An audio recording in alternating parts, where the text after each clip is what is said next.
Thank you so much for visiting with us. This has been a big event. We've just talked about how it's been received. This meeting didn't happen in isolation. And Elder Perry, I'm wondering if you could tell us, describe some of the interfaith dialogues that have preceded this event, that have brought us to this point. I think it started with really one organization that got really excited about this, was able to propose it to the Catholic Church that it could be held here. And of course that's significant. It would be held in the largest church we have in the United States, and have the opportunity to have it originate from there with the gathering of all these faiths. Made it exciting and wonderful as a beginning. President Eyring, would you think of this then as a culmination of efforts, or is this a waypoint in the discussions we're having with other faiths? Both. It's a culmination in the sense that a lot of us, Elder Perry, had made many friends who I think when they were putting this program together, someone said, you know, you really ought to have the Latter-day Saints in the meeting. And I believe it's from friends that Elder Perry's worked with, telling the organizers we ought to be invited. I'm really convinced. And so it's a culmination of his efforts, but it's the beginning, as he's already said, because there's much yet to be done, including some of these people who are our friends. They're talking about how are we going to get the word out and what more can we do. They want to do more. So it's both a culmination, but it's also a beginning. Bishop Cozet, what's the general mood inside the colloquium? What's the feeling there? There was a spirit of friendship. You know, you come and you know a few people, you don't know others, and it feels like you are on the same page very easily. Everybody will have the same objectives, and we share a common belief and values in favor of families. What was your sense, President Eyring, of the feeling in the conference? I thought it changed actually during the meetings. That perhaps partly because we were meeting some of them offline as we met with them, but I would think by and large just walking into the room was different at the end than it was in the beginning. It was more cardinals and more representatives of other churches were coming up to me and shaking hands as if I knew them. And I think it grew over the conference. Elder Perry, the Catholic Church has such long established teaching and doctrine about marriage, and through their natural law and their social teaching and theology. Why do you think that they wanted to convene this kind of a conference here at the Vatican? I think they recognize a strength in us. As we've gone out and met with them, it's been amazing how receptive they've been to us. Some of the finest men I've ever met in this world are these archbishops we've had opportunity to become very close to.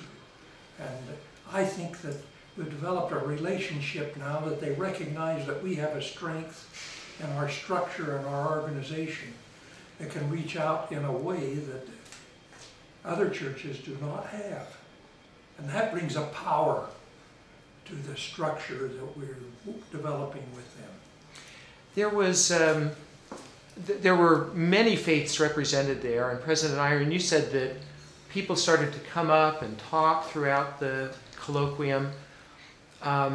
Could you describe a bit of those connections with the other faiths represented at the meetings? I think the thing was that even with other faiths, they have exactly the same feeling that the root of a good society is good families. And so I think it's not so much that they were beginning to like us personally more. I think it was they began to be excited to see how much we were committed to what they were committed to, that the world needs stronger families. So is the retreat from marriage an international problem? Oh yes. You know, we talk to people from all kinds of countries and different languages, and all of them recognize that this is an issue in their country. So we found so much common ground between different cultures, and it was truly an international colloquium.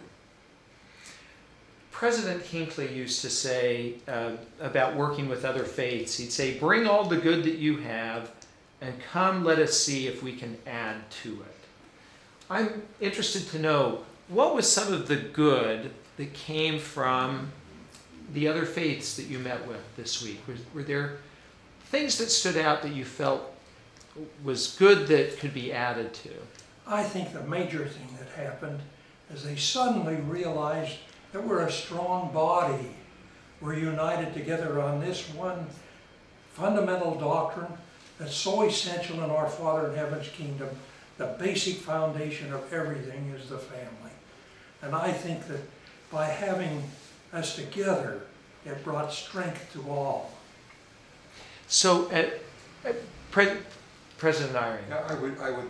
Yeah, I would take your statement and turn it another way. Uh-huh. President Hinckley said, let's see what we can add. What we added was eternal life. And there was no one else, no one, even the most religious, that do not have the picture that we have, that you can live forever in a family.